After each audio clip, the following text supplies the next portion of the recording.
Jessie Aard, kuns met 'n boodskap. Ek is Marilies Huissamen van Langebaan en die Here het vir my hierdie prente gegee om te skilder. En as ek die vrou klaar geskilder het, die prent gekry, dan geef my die vrou se naam en as ek haar gaan bestudeer, dan sien ek, maar dit pas by die prent. So, hierdie ene is byvoorbeeld Sarah. Hare beteken met God kan ons jou moontlike doen, want sien sy dans op die water en in 'n skaduwee. Agter hierdie is spykertjies ingekap en op elke spykertjie is 'n skoenlappertjie geplak wat dan die reënboog vorm. So elkeen het sy eie storie. Hierdie is Rebecca en Rebecca beteken dat om die beste te maak met dit wat ons het. Sy het ook haar unieke storie. Dan kry ons vir Leah. Leah gaan oor hoe belangrik die regte keuses in ons lewens is. Want al hierdie goed is om vrouens en mense te uplift. Dan kry ons vir Hagar. En ek hou baie van Hagar. Aan die onderkant is dit Hesien en dan lê daar 'n stikkende jasie daar agter, want sy het dit uitgetrek, sy het nuut begin. En kom luister na Hagar se storie. Dan kry ons ook vir Hannah. En ek het destyds, was dit vir my baie moeilike besluit geweest om te skei en toe die Here vir my die woorde gegee, don't be afraid to be on your own, you will not be alone. So kom kyk, luister, hoe sluit die twee stories vir mekaar aan. Dan kry ons vir Rahab, want sien, God wil jou oplig van waar jy is. Maak nie saak waar jy vandaan kom nie. Ons almal ken Jerigo se mure, tyd om mure te bou, tyd om mure af te breek. So ja, dan kom al hierdie vrouens, voordat ek na die volgendes toe gaan, kom in 'n prenteblokkie met hulle boodskap agterop.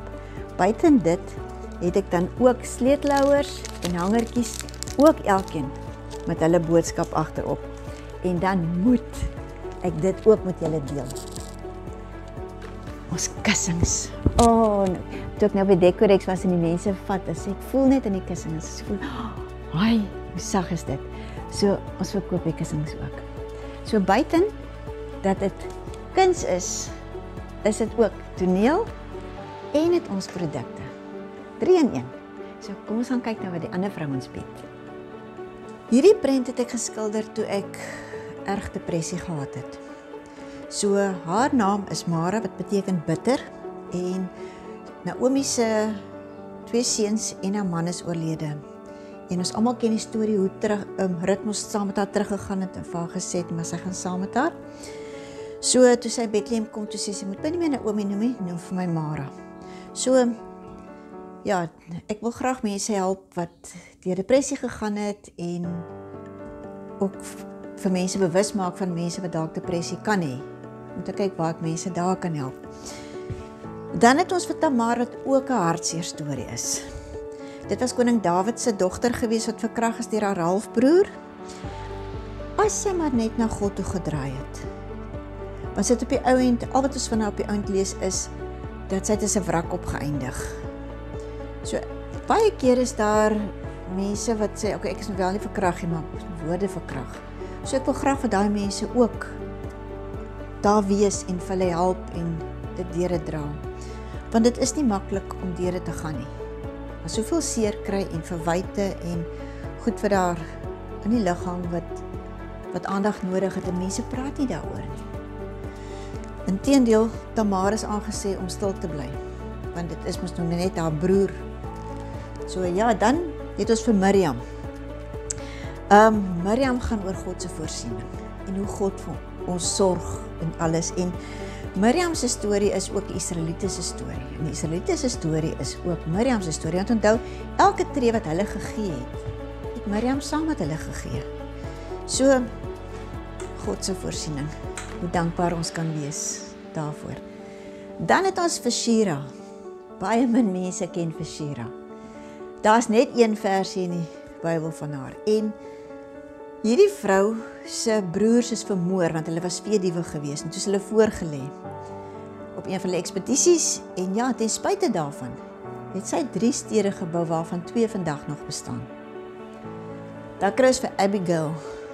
Dit is baie interessant, en daai prent het soveel simboliek, soos al hierdie ander prente ook, wat ek alles in die praatjies deurgee. maar soveel simboliek met haar kosa trourok, met haar eysterscepter, alles, dit is regtig waar. Jy moet werd om te kom luister. En dan die laaste prent, dis die 12de een wat ek gemaak het, dit is Susanna.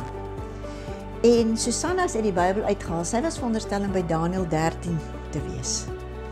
En dit is 'n vrou wat vasgestaan het by haar beginsels, al het haar lewe daarvan afgehang.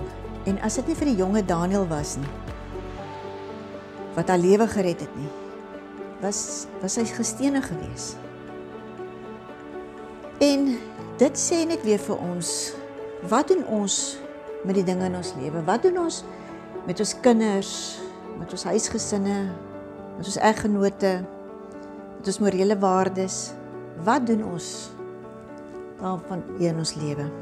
So julle kan sien, elkeen hierso van hulle het die mooiste stories wat ek graag met mense sal wil deel. My droom is om 'n bus te hê waarvan ek die banke uithaal en dan die prente almal opsit en dan soos 'n sitkamer inrig en dan lekker interaksie met die mense te hê. Soos julle kan aflei, verkies ek sinema so kleiner groepe, so 20, kan meer wees of minder. En ek hou van interaksie, so die mense kan saampraat. Baie van die vrouens sê, wat, ons het nie dit geweet nie, of ons het nie dit geweet nie. So ja, so intussen sal sinema soos 'n klaskamer of 'n groot sitkamer of so behoort ook te werk wat ek kan inrig. En as ek dalk sien daar's Engelse mense in die gehoor, kan ons dit Engels ook doen. So ek gaan 'n vriendin saambring wat sy gaan saamkom wat vir my gaan help. En ja, dis dan wat Jessie Aard is. Hoop regtig julle sal as positief oorweeg en dalk sien ek julle daar. Dankie.